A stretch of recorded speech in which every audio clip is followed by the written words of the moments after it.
I think the message from me is really clear. If we go into an election campaign talking about culture wars, we lose.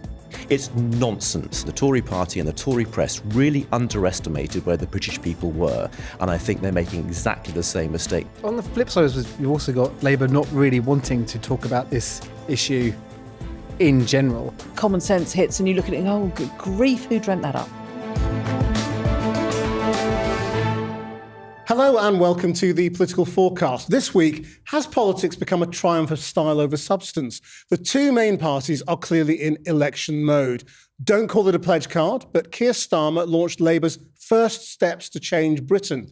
Economic security, cut NHS waiting times, hire some new border security officers, set up a state power company, tackle antisocial behaviour and recruit more teachers. They're uncontroversial, not a million miles away from Rishi Sunak's pledges. So are they going to help Labour on the doorstep? This week saw more culture war issues being flagged by Conservatives, the topics that play well on social media and the right-wing TV and newspaper channels. Rishi Sunak wrote about his horror at disturbing gender ideology being taught in schools as they brought in new guidance and rules banning classroom teaching about contested gender identity issues.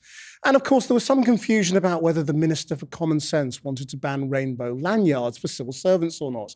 With me this week, Caroline Nokes, the Conservative Chair of Parliament's Women and Equalities Committee, and from Labour, the former Culture Secretary, Ben Bradshaw, who's stepping down at the next election. And of course, our Channel 4 News senior political correspondent, Paul McNamara. Now, Paul, you have been interviewing the Education Secretary about gender and culture wars. I have, and this is not an election issue, Chris. It has nothing to do with the general election. Absolutely nothing to do. Ignore my nodding. It's nothing to do with the election. So the guidance which is coming out, so this is guidance for schools in England, which will then have to be reviewed before it actually gets implemented. But the two big standout points from it are, first of all, no sex education for kids under the age of 9. And then the big ticket item is gender ID, banning all talk of gender ID. You can talk about gender reassignment, you can talk about sexual orientation because those are protected characteristics. But you can't do a class about gender identification and how you might feel. No. And so I spoke to Gillian Keegan this morning about it, and she was adamant this is absolutely nothing to do with culture wars. This is nothing to do with how a general election is going to be fought. This is purely about updating guidance which was only updated 5 years ago and actually only really came into implementation 2 years ago. So that guidance has already been pretty recently updated, and yet for some reason it needs to be done pretty soon. And nothing to do with the election, but Rishi Sunak has written an article about it in the Daily Mail. Yes, and Gillian has written about it in The Sun. Right, okay, so that's the sort of the Conservative electioneering bit for this week. Labour have gone full 1997. No, they've not, because in 1987, it was a pledge card. And this is absolutely, do not call it a pledge card, for the love of God, Chris. It is pledges on a card, which is definitely not a pledge card. I've heard it called a doorstep offer. I've heard it called a down payment on what might be in the manifesto, which is a new one to me. But it's not a pledge card. And you've got these 6 pledges on it. But there's also things that aren't on it, such as workers' rights. And there aren't things on it like nationalising the rail services, which were meant to be 2 quite hot topics for Climate Labour. change? Is that on it? Climate change. Well, there is setting up Great British Energy. Great British Energy, yeah.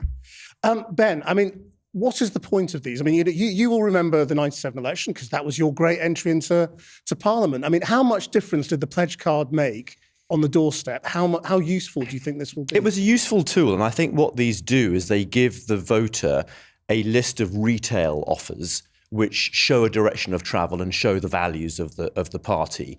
And I think that's what Keir and the leadership are trying to do now. These are the first steps. But, as has been said, there are lots of other policies. I mean, in 1997, our pledges, if you remember them, were very modest.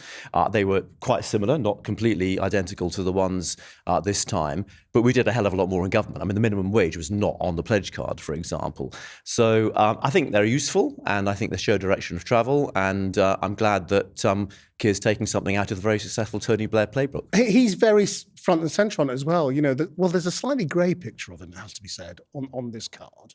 And I think but it's very much, and it's his first step. And I think that makes sense, because I get the impression that the more the voters see of Keir, the more they like him, in contrast to Rishi, I'm afraid. The more they see of him, kind of the less time they have for him. And I think there's still this perception about Keir that he's kind of this middle-class Islington lawyer. Actually, he's the most working-class Labour leader we've ever had, since Keir Hardie, probably.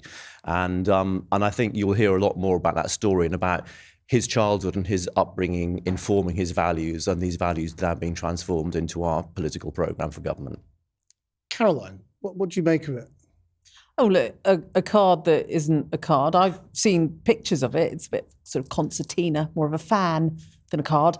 Look, there's nothing you can disagree with on it, though, is there? But Really? when you're out on the doorsteps, what you want, whatever party you are, whatever type of politician you are, what you want is something that's an easy reference. Oh, what are we standing for this week? Type thing. And I think that's what Labour has produced for their candidates and their canvassers over the coming weeks. It's a very simple, straightforward message. And I think that's every party's challenge. They want to keep everybody on message, particularly Labour at the moment. They can't risk people going rogue and making up their own pledges and commitments, can they? That goes horribly wrong, because somebody might ask them how it's funded. But is the big difference between their not a pledge card and your 5 pledges that Rishi went a bit overambitious with his? Stop the boats has become a millstone around your neck because it's impossible to stop the boats. Whereas there's nothing on their pledge card that is going to be very difficult to achieve. Oh, I think there's a lot on their pledge card that's very difficult to achieve. You look at this new commitment on the borders on the pledge, not a card. Actually, when it comes to things like tackling boats crossing the English Channel, you're very reliant on cooperation with the French. I'm not sure where these new border officers are going to be deployed, whether using anti-terror laws is going to make the slightest bit of difference. This is about tackling upstream migration. We all need to have a much more thoughtful and nuanced discussion about immigration, because using blunt slogans or blunt promises that somehow hundreds more border force officers are going to solve this problem, no, they're not. We're in the hands of French gendarmes on hundreds of kilometres of beach in northern France if you really want to stop the boat crossings. And it's about returns agreements and all of these things. And I've heard Labour's commitments on immigration and on the borders. Actually, these are all really difficult things to achieve. I spent 18 months in the Home Office trying to negotiate returns agreements with countries that were our allies. They're difficult. And actually getting them to deliver on their promises once you've got those agreements in place, really, really hard. And I think what worries me is that as we go into an election, more glib slogans across the political spectrum with actually an assumption that you can just deliver on these things, when in fact the last 14 years have demonstrated to me at the very least how very hard it is when you're actually in government to get things that you think ought to be straightforward done. I think there's great merit in the very modestness of the proposals that you see on this, whatever it's going to be, a piece of paper, a card, not a tombstone, thank goodness. Because I think the public are in a place now, in a very different place to where they were in 1997, where there was, the economy was okay, people were feeling optimistic about the future, there was a lot of hope, and a completely different public mood now. People are very disillusioned. Expectations are low. People are very, and the public are not going to trust politicians who make grandiose promises or kind of make speeches with great visions. They want politicians who underpromise and overdeliver, the exact opposite of what Boris Johnson and Liz Truss and actually Rishi Sunak as well have done. And I think that's why Keir is absolutely right. I mean, you mentioned the Edstone. Why was the Edstone such a disaster? Well, and you think this might work? I mean, it looked like it wasn't a disaster putting your, summarising your kind of 5 or 6 key pledges in some form, but putting it on a stone that looked like a gravestone was a pretty fundamental error of political communication, because it was just never then taken seriously, and it was laughed at, and it's It did make for great pictures though. So on behalf of the broadcast media, thank you very much. That was great. Well, you're going to have to find other pictures on this one, aren't you? We had a mock-up of it made at Channel 4 News that we put in the studio, which then nobody knew what to do. So for the rest of the campaign, it was in the presenter's wardrobe. taking up a great deal of space. It was really silly. But I mean, my point about these messages is that they're not really about policy. I mean, you're absolutely right on immigration. It's a really complex policy. No idea whether what Labour suggested will actually achieve anything yet. But that, in a way, doesn't matter at the moment because this is all just about winning the election, isn't it? And I think it's also about people's attention spans being short, political spin doctors trying to work out how you can put really complicated issues into one sentence or phrase. And I think that's the challenge for all of us. I think take it back to the Edstone. Actually, the idea there was pretty good, wasn't it? Let's carve our commitments in stone, make a really powerful message that these won't be budged.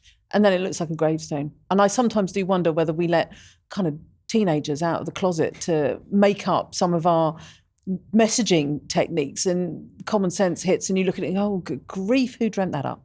Do you think Labour is a little bit worried about this criticism that they're relying too much on the Tories losing and that they need to represent something, they need to stand for something? No, I mean, people need to vote, want to vote positive. I get very frustrated by this stuff that we haven't got any policies. I was at the PLP this week.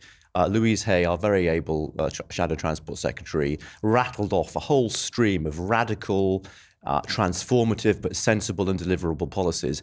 Then the following day I was at a Young Labour thing where the Housing Minister, Matt Pennycook, rattled off a series of transformative, radical and sensible policies on housing. We have got policies. I think what this is an attempt to do is to distill a few of them based on Keir's missions of a year ago to show continuity and to perhaps counter this Tory claim that he's constantly chopping and changing, to give people an example of what they are and a direction of travel. That's all they are. But I mean, as I said, before 1997, we had a very modest pledge card. We did a heck of a lot more in government, and I'm confident that a Keir-Starmer government would do the same again, within the limits, obviously, that the fiscal rules that Rachel has laid down will allow.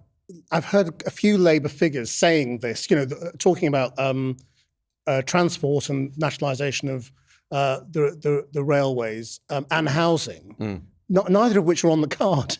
And you kind of think, well, if those are the policies that are great, why aren't you trumpeting them? Well, because you have time. You've got to, you're going to have 10, you're going to have 15. Yeah. I mean, you've got for a nice round 6. You've got to make a decision, and then in the end, I suppose what you do is you decide, well, these are the ones that, as far as the public are concerned, are the most relevant to their lives. However, housing is hugely important, and the broken transport system is very important. So you just got to make a choice. I mean, you edit your programs every day and decide what stories not to cover. I mean, it's exactly the same as that. And it's fair to say you're damned if you do and damned if you don't. Yeah. So I put out a leaflet this week. The first email I got about it was, why haven't you mentioned education?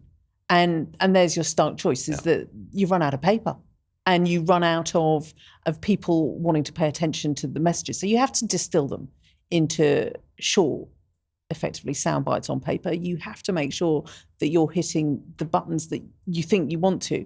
But people will have, I don't know, a dozen, 20 priorities, and it's about working out which ones you think are the most salient ones in your own constituency. And I think Labour's real challenge here is that they've distilled it down to 6, seems an odd number to me, but they have to have ones that are going to resonate across the entire country, including Scotland.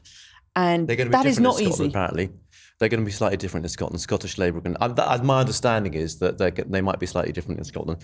But wait for the manifesto. You political nerds will get it all there, all singing and dancing in the manifesto. Read it. And you'll actually read it, which is more than 99% of the population, probably including me, will do. What do you make of what you're up against, though, from the other side and the tone of what they are doing? I mean, I've posited this at the top of the programme, that this is, are we seeing the Conservatives weaponising culture wars while Labour is this week trying to be sort of more worthy? Yeah, perhaps I shouldn't say this, but I think Rishi Sunak allowing himself, and I've never really, Caroline might be able to enlighten us on this. I've never really worked out whether he believes this stuff or whether he's just being pushed into doing it by his advisors and or some of his MPs on the right. I think that by Rishi Sunak pursuing this ridiculous culture war is really going to help Labour, actually, because it's not what people care about.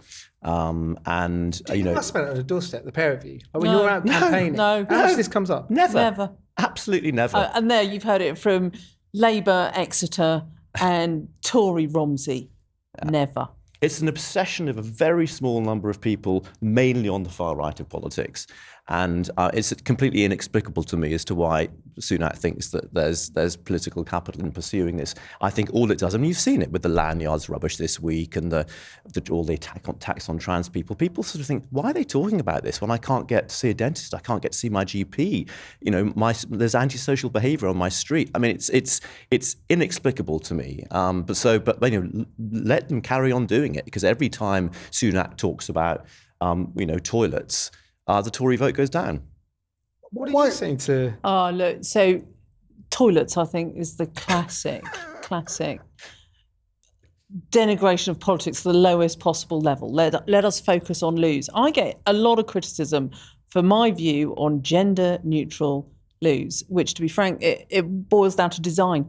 If we go into a cubicle, I'm going to call it a cubicle, but a cubicle that has solid walls, floor to ceiling, its own basin and hand dryer, I don't care whether there's been a man in there before me or not. I really don't. If you go to Josie's in the middle of Romsey, it has loos and nobody cares who's used the loo previously. So look, it does come down to design. It comes down to except men are just safety. Disgusting and leave. Well, public men are toilets in a disgusting, terrible and look, I always state. tell. So you would care if it's been used by men. I tell everyone this. It's like is that I was a minister at the Cabinet Office in a lovely old building, 70 Whitehall. You go in there, and there are loos.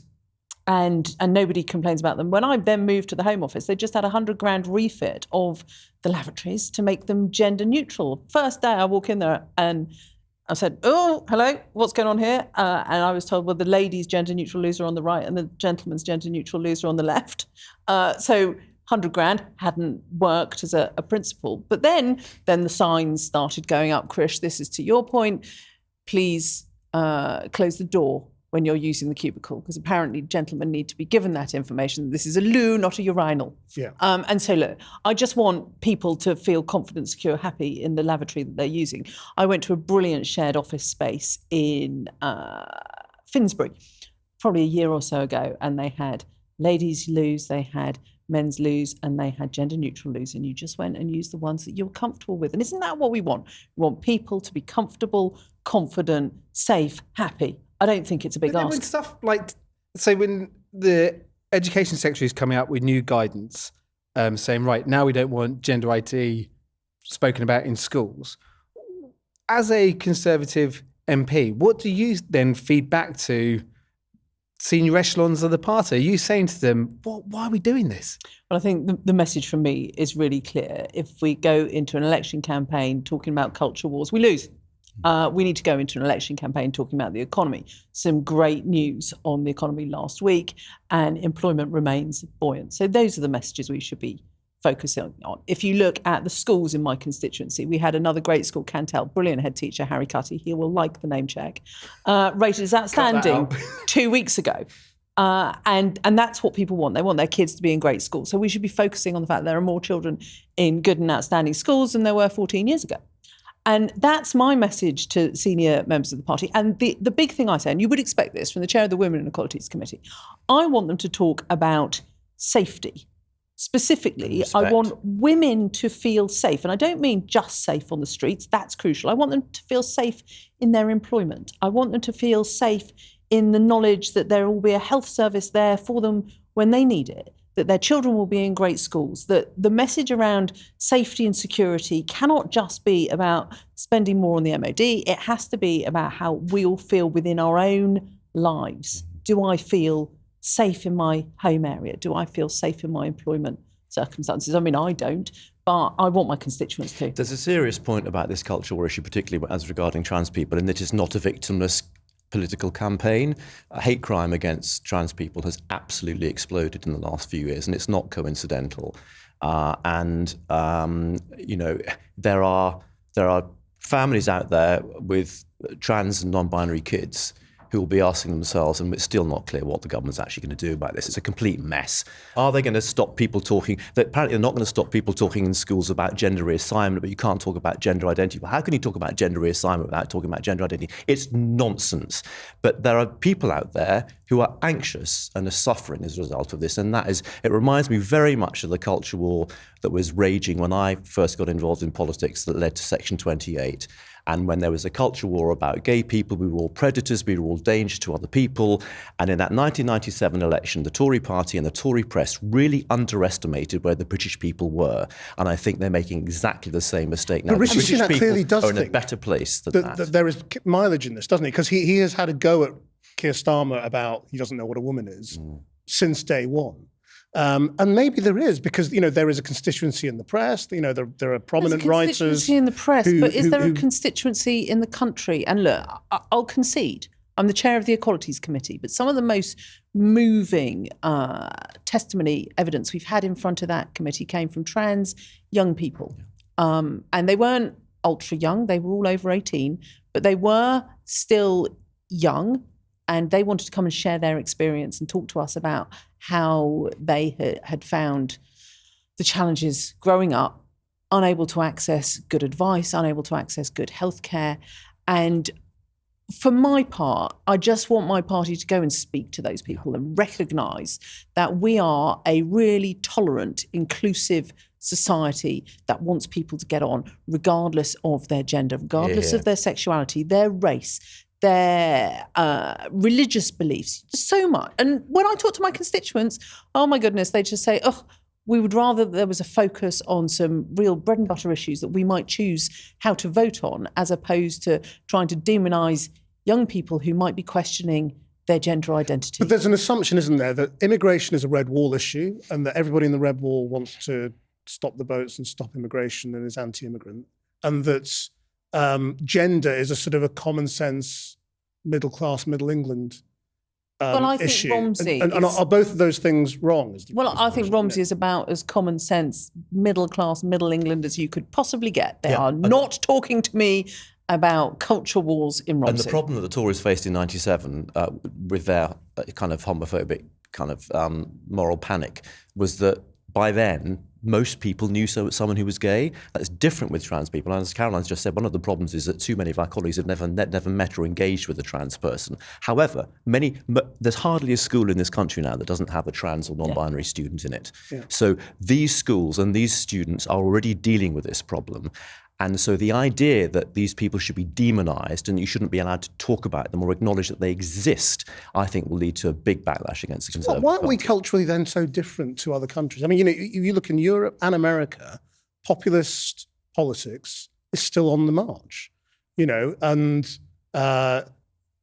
Slovakia is in the news this week. The Slovakian politicians, talk about monitoring every Muslim in the country. They're very traditional on social issues. It's mixed, Christian. I mean, Kosovo is about to pass legislation, the first Muslim country in the world to legalise same-sex marriage, for example. So it's not all going down the culture war populist. I suppose route. what I mean is culture war issues do work in politics elsewhere. So how are you both so sure that they won't work here? Dog whistles work, don't they? Well, other than with my damn dog. But the stark reality is that I think we have, and I certainly do, and I'm sure that Ben does in Exeter, an electorate that wants to think about the issues, an electorate that wants to have serious conversations about the things that are actually impacting their lives, their children's lives. And look, dog whistle, knee-jerk policies can be superficially attractive, but what might work in the moment perhaps doesn't have longevity. And look at Slovakia right now. That's horrific what has happened. And I have a real fear going into this election that if we continue to try to use divisive politics, that we will see more, not just MPs, we'll see more politicians attacked. On the flip side, you've also got Labour not really wanting to talk about this issue in general. In the last week, we've had Rosie Duffield come out and say, okay, I've now finally, after 2 years, had a conversation with Keir Starmer. Rosie Duffield, remember, was investigated for a year for allegations of transphobia, then found actually she wasn't guilty of transphobia. She spoke out when Natalie Offitt joined the party, finally got a conversation with Keir Starmer, who didn't apologise to her. She's very unhappy. Yeah, I think what you'll see Labour doing on this is avoiding, as far as we can, giving the government and the Tory press any ammunition over this. However, our policies will reflect our values and our principles, and we still have very good and progressive policies on these areas, whether it's about gender ID or hate crime against trans people. Those haven't changed. But we want to talk about the bread and butter issues, which the vast majority of the public care about, and that elections will be won or lost on. But haven't the principles, or the impression at least, changed on this issue for Labour? Wes Streeting has definitely sort of shifted the impression that we have of where Labour stands on this. No, I mean, if you look at... made it more, less radical, basically. Well, disregard that individual interview or that muddle that somebody got into in an interview. Look at the policies and what the policies actually say. The policies have not changed.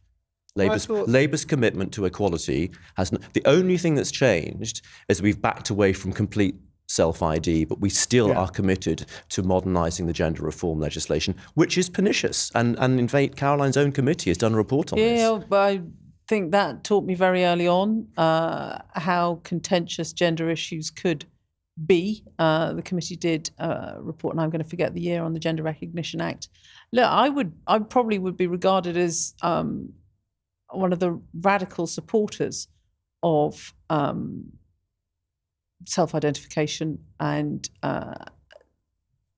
gender recognition in my party. But the stark reality is that comes from a position of having sat and listened to individuals who've gone through it. And I think you can never underestimate, as a politician, when you sit and talk to individuals, when you hear about their stories, it always has an impact on you. And it doesn't matter whether that is a young person going through changes to their gender, or whether it is somebody who's lived through the contaminated blood scandal. As I vividly recall, one of my first surgery meetings as an MP was with a father whose son had been impacted by contaminated blood. And you then get cast as this sort of radical, rebellious Tory, most likely to defect to Labour, when in fact all I ever do is sit there and reflect the conversations, the thoughts, the discussions I've had with my own constituents and with people who've got real experience of the issues, and go, do you know what?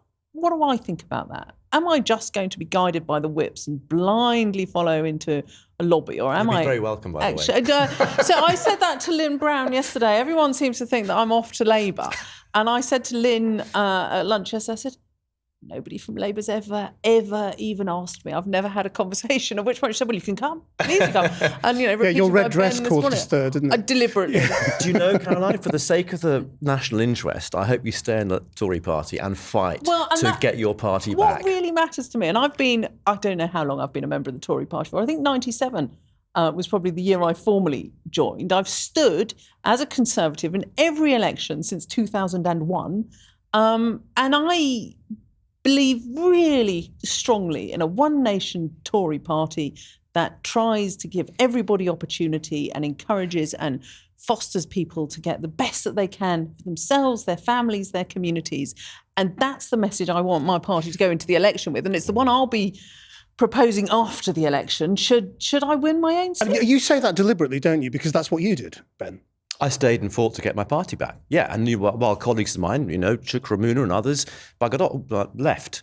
And, I said to them at the time, stay and fight. And we've stayed and fought, and we won. And, completely impossible to imagine after 2019, we could be on the threshold of a Labour government after one parliament. So, it's important actually for the national interest that we have an effective party on the centre-right, and it's important for that party to exist that sensible people, Conservatives like Caroline, stay in it and fight for its soul. Caroline, do you see a little bit of your future in Ben's conversation there? You might spend the next 5 years also fighting for the future of your party.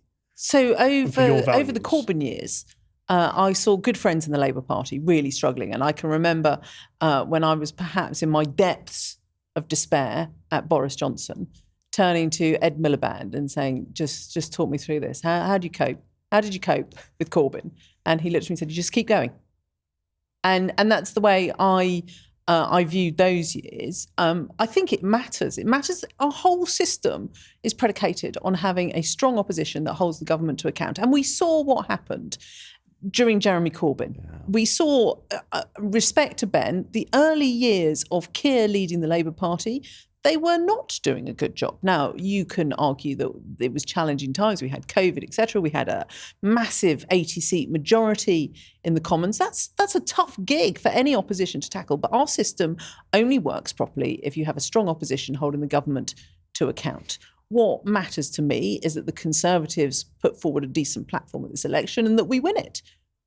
If we don't, then of course I want to be there to make sure that there's a moderate One Nation Tory voice speaking out, not simply to fight for the heart and soul of my party, but to speak up for the good people of Romsey and Southampton North who, they need a strong, experienced MP as well.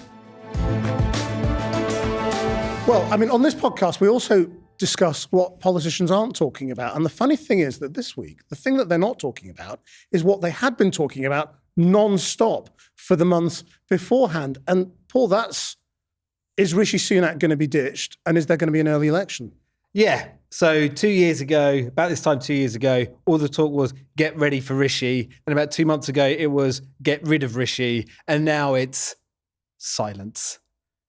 You talk to Tory backbenchers and there's almost a resignation of, all right, this guy's going to be leading us into the general election.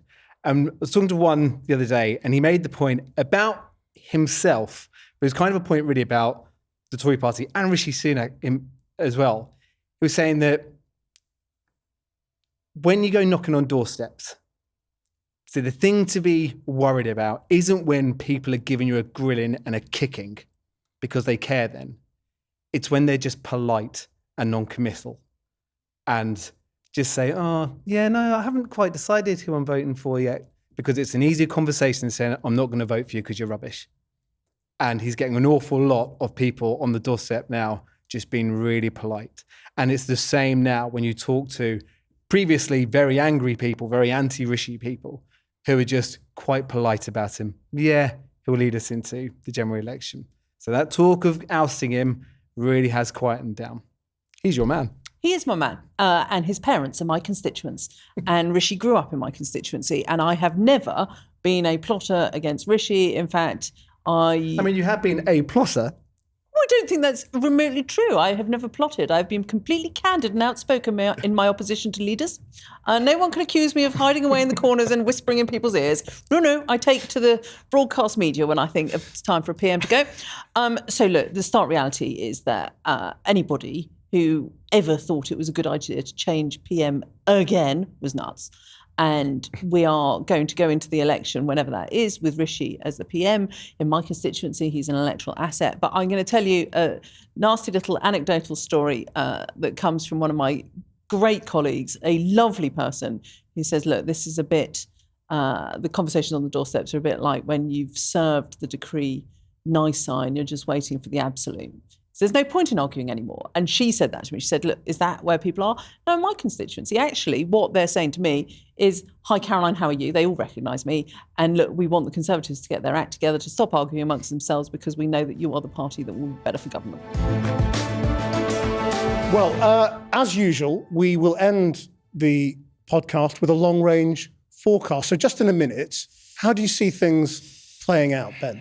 Well, I've always thought there would be an election in December. The Tories want to go after the clocks go back because that's tougher for us. We have to campaign in the dark and the cold. And Rishi Sunak wants 2 years at least on the Downing Street ledger. So I think that's what we're looking at. And I hope there'll be a Labour government. I don't think it's in the bag, but it's looking more hopeful than it has at any time since 2005. Caroline? I think Ben, sadly, is right about the timing of the election. I really don't want to be out on the doorsteps in the cold and the dark again. That was utterly miserable in 2019. And so I long for an autumn election rather than a winter one. Look, I don't know how it's going to play out. I think a week is a long time in politics and it's all to play for. What I have seen is an upping of the game from my party in terms of how we're campaigning, how effectively we're trying to get the message out there.